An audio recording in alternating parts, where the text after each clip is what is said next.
जय हिंद दोस्त। बता दूं कि आर्मी ऑडियंस कॉप में वैकेंसी निकली हुई है, जिसको हम शॉर्ट में एओसी भी बोलते हैं। ठीक है, अब इस वैकेंसी में कितने पद पे वैकेंसी आई है, किस किस पोस्टों में वैकेंसी आई है, उसके बाद इसमें कुछ जोन वाइज भी वैकेंसी है, तो सब चीज हम क्लियर करेंगे। किस पोस्ट के लिए है, किस जोन में है। ठीक है, इसके बाद इस वैकेंसी की सबसे बड़ी जो बात है कि जितनी वैकेंसी है उसकी 75 गुने लोगों का ही एडमिट कार्ड आएगा। कुछ कुछ पोस्टों पर जितनी वैकेंसी है उसके 50 गुने पोस्ट पे ही आपकी एडमिट कार्ड जारी होगा। तो अब मन में ये सवाल आएगा कि क्योंकि चूंकि ये 10th के बेस पे है, फॉर्म का कोई कॉस्ट नहीं है, तो मान के चलिए कि फॉर्म बहुत ज्यादा भरेंगे तो किस लोगों का एडमिट कार्ड आएगा। यानी कि आपका अगर 10वीं की यदि बात करूं तो 10वीं में कितना परसेंट आपका होगा कि आपका एडमिट कार्ड आ जाएगा। ये सारी चीजें हम आपको पूरा डिटेल्स के साथ बताएंगे। तो इस तरह की वीडियो पाने के लिए हमारे चैनल को जो सब्सक्राइब करें और वीडियो को पूरा लास्ट तक देखिएगा, आपको पूरी चीजें क्लियर हो जाएगी कि आपको कितने परसेंट वाले इस फॉर्म को भरे और किस जोन में भरे। इस हिसाब से भी मैं आपको बताने वाला हूँ। ठीक है, देखिए सबसे पहले बता दूं ये आर्मी ऑडियंस कॉप होता है जो कि सेना के लिए गोले बारूद बनाने की जहां जहां फैक्ट्रियां हैं इंडिया में, बहुत अलग अलग जगह है, सभी जगहों के लिए कुछ कुछ पोस्टों के लिए वैकेंसी निकली हुई है। इसका फॉर्म आज से शुरू हो गया है और 22 दिसंबर इसका लास्ट डेट है। इस फॉर्म को भरने के लिए आपका कोई भी चार्ज नहीं देना है, किसी को भी, जनरल हो, ईडब्ल्यूएस हो, ओबीसी हो, एससी, किसी को कोई फॉर्म नहीं देना है। इसी वजह से इसमें मान के चलिए कि लगभग अगर मैं मान करूं तो 10 लाख तो फॉर्म गिरेंगे। हो सकता है कि 15 लाख तक भी ये फॉर्म जा सकता है। तो इसीलिए इसने कहा कि चूंकि इसमें कोई कॉस्ट नहीं लग रहा है इस फॉर्म को भरने में, तो इसीलिए इन्होंने बताया कि जो वैकेंसी है उसके 75 गुने का ही एडमिट कार्ड हम जारी करेंगे। इसमें जो टोटल पोस्ट निकला हुआ है वो है 723 पोस्ट। अगर हम पिछला जो वैकेंसी की बात करें तो उसमें अप्रोक्स 1700 पोस्ट निकला हुआ था। ठीक है, अगर इस बार तो कहें तो उसके आधे से भी आपका कम पोस्ट निकला हुआ है।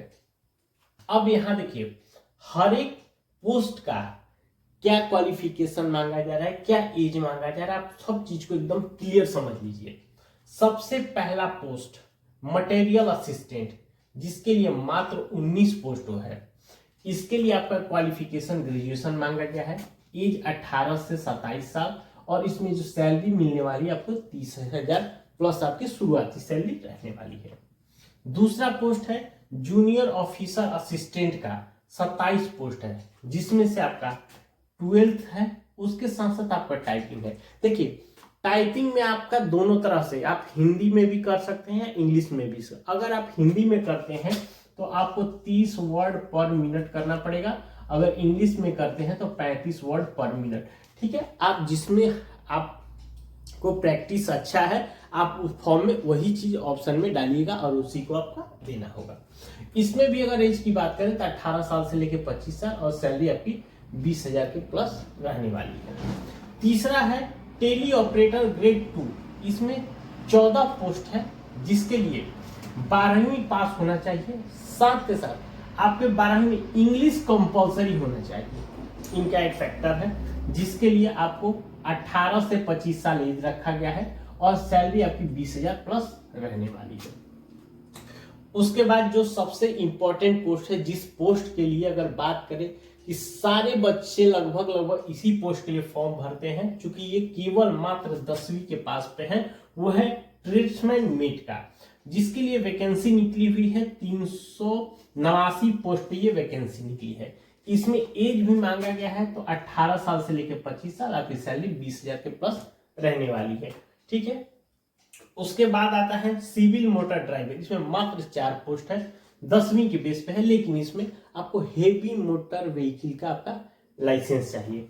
तो जिसके पास भी हेवी मोटर लाइसेंस है वो तो इस पोस्ट के लिए भैया ट्राई करेगा, क्योंकि ये पोस्ट बहुत ही कम लोगों के पास होता है, जो कि जिसमें एज मांगा जा रहा है 18 से 25 साल और सैलरी 20,000 के प्लस आसपास रहने वाली है। उसके बाद हुआ कारपेंटर 7 पोस्ट है, 10th ITI आपका कारपेंटर होना चाहिए और 3 साल का आपका एक्सपीरियंस होना चाहिए, एक्सपीरियंस सर्टिफिकेट, जो उसमें भी एज 18 से 25 है, सैलरी आपकी 20,000 के प्लस रहने वाली है।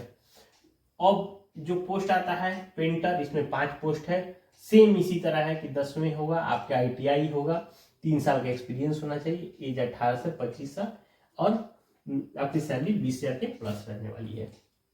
अब जो बात पोस्ट की कर रहे हैं वो है फायरमैन।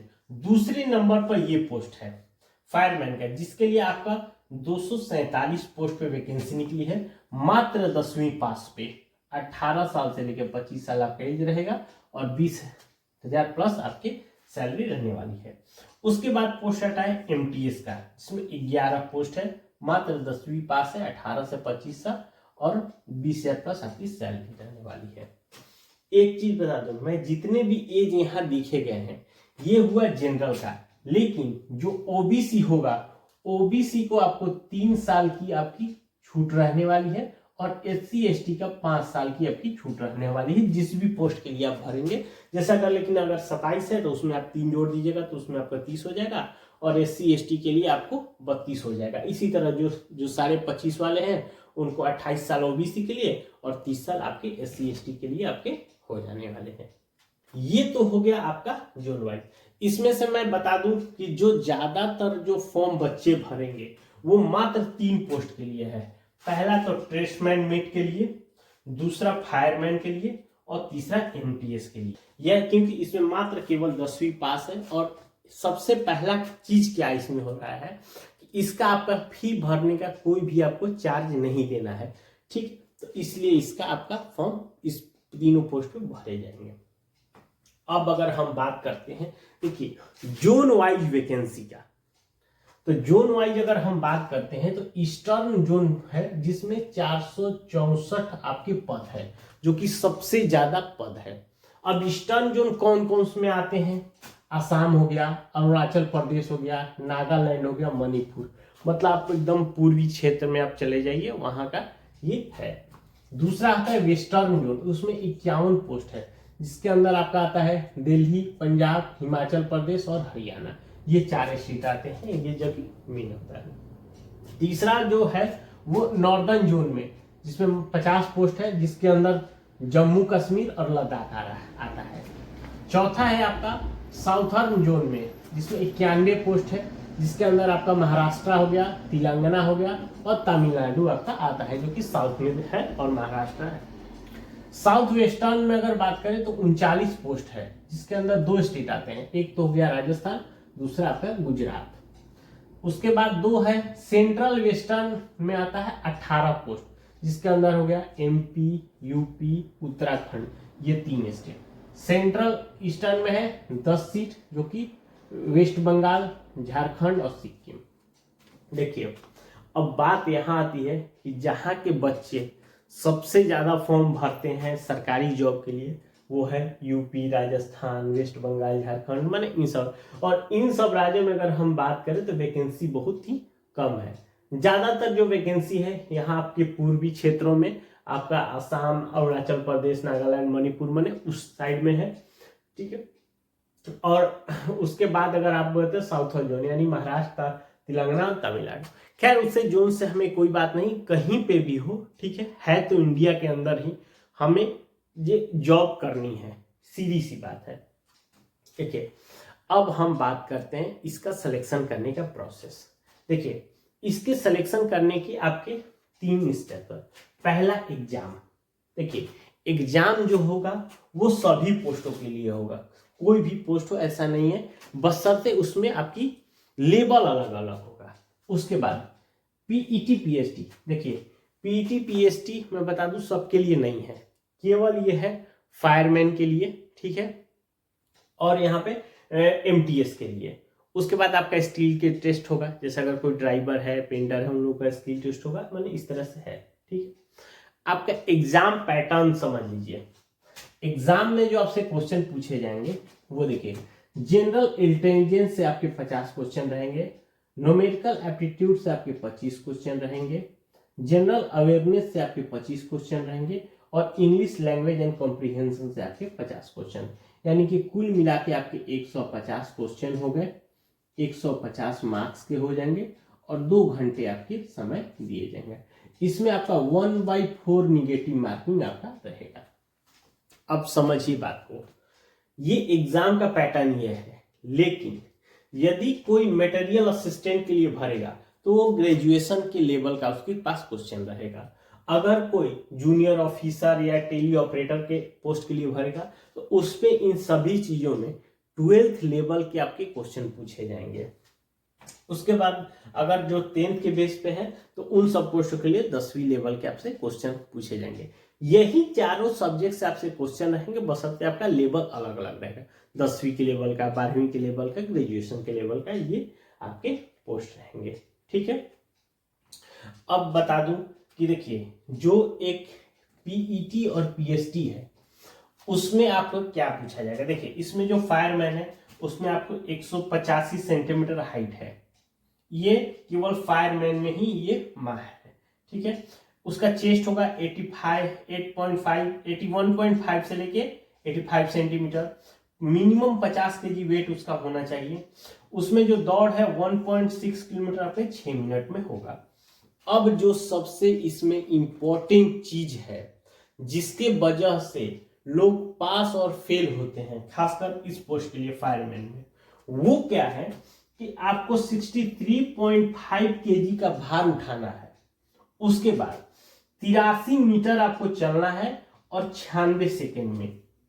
वजन भी है, डिस्टेंस भी तय किया हुआ है और टाइमिंग भी तय है, यानी इन तीनों, ये एक बहुत ही चैलेंजिंग आपका टास्क हो जाता है। ठीक है, क्योंकि एग्जाम वाले पास करें, ये एक बहुत ही चैलेंजिंग ऑपरेशन है फायरमैन में।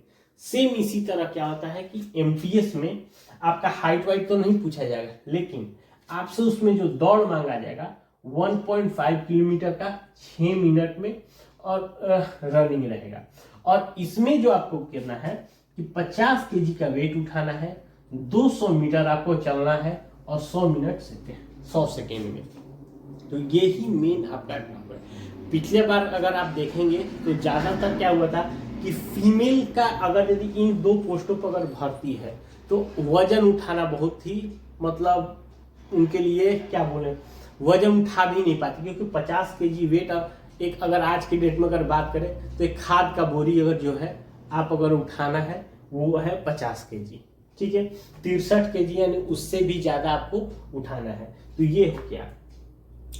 अब बात मेन सबसे इंपॉर्टेंट चीज आता है कि जो 75% ही आपका एडमिट, 75 गुना ही आपका एडमिट कार्ड जारी जाएगा। अब यानी कि 10वीं में हम कितना परसेंट है कि हम इस फॉर्म को भरें। देखिए पहला चीज बता दूं कि अगर हम यदि केवल हम 10वीं वाली पोस्ट की बात करें, हम 12th वाले छोड़ देते हैं, तो यानी ट्रेड्समैन मेट हुआ, फायरमैन हुआ, एमटीएस हो गया, यानी ये मुख्य रूप से 3 आपके हो गए। ड्राइवर में क्या होता है कि चूंकि हेवी लाइसेंस है तो उसको हम छोड़ देते हैं। जिसका भी 75% आपका है वो कंफर्म भरे। समझ गए, पहला चीज। अब यदि बात आती है क्या जिसका 60% है या 50% है वो लोग क्या फॉर्म नहीं भरेंगे? जी नहीं। देखिए इसमें क्या कारण होता है कि जब आप फॉर्म भरते हैं तो कुछ लोगों को पहले ही पता होता है कि मैं सपोज मैं रिटेन निकाल लूंगा, ठीक है, लेकिन यदि मैं यहां पे आता हूं, मेन खेल यहां का होता है कि यदि मैं फिजिकल में, मेरे से फिजिकल नहीं निकल पाएगा, तो इसीलिए क्या होता है कि वो ज्यादातर लोग क्या करते हैं पहले ही फॉर्म नहीं भरते हैं। तो इसीलिए जिसके पास आपका 60% है या 50% है वो भी फॉर्म जरूर भरे। इसलिए मैं बता दूं कि क्या होगा कि ये जो वैकेंसी है जोन वाइज है, ठीक है। हो सकता है कि आपने जिस जोन में भरा, मान लीजिए आप सपोज सेंट्रल वेस्टर्न में भर दिए, आपने भरा 50% वाले पर, सारे लोगों जो 75 वाले हैं वो चले गए हैं ईस्टर्न जोन के लिए, तो आपका क्या हुआ, आपके जोन में आपका सीट कम है, आप इसी में भर दिए हैं। तो हो सकता है कि आपका भी 50% के हिसाब से अगर उनका 75 पर गुने में अगर यदि आपका आ जाता है फॉर्म, तो वो आपको एडमिट कार्ड जारी कर देंगे। ठीक है, क्योंकि इस फॉर्म को भरना इसलिए जरूरी है कि इसमें आपको तो पहले कोई कॉस्ट नहीं लग रहा है, यानी कि आपको फॉर्म का एक भी पैसा नहीं देना है। तो इसलिए आप इस जो भी 50% है या 60% है, वो लोग भी इस फॉर्म को छोड़े नहीं, अपना बशर्ते देखिए जो हाई जोन है, जैसे बहुत ज्यादा जो सीट है उसमें न भर के वो अपना, जैसे कम लेवल वाले में ईस्टर्न जोन हो गया, सेंट्रल जोन हो गया, इन सब जोनों में जिस जोन में आपकी वैकेंसी कम है वहां पे ये अपना जरूर भरें। ठीक है, इसके अलावा अगर आपको कोई और जानकारी चाहिए इस रिलेटेड, हमें नीचे कमेंट करके जरूर पूछ सकते हैं। वीडियो अच्छा लगा एक लाइक करिए, चैनल को सब्सक्राइब करें। मिलते हैं नए वीडियो में, तब तक के लिए।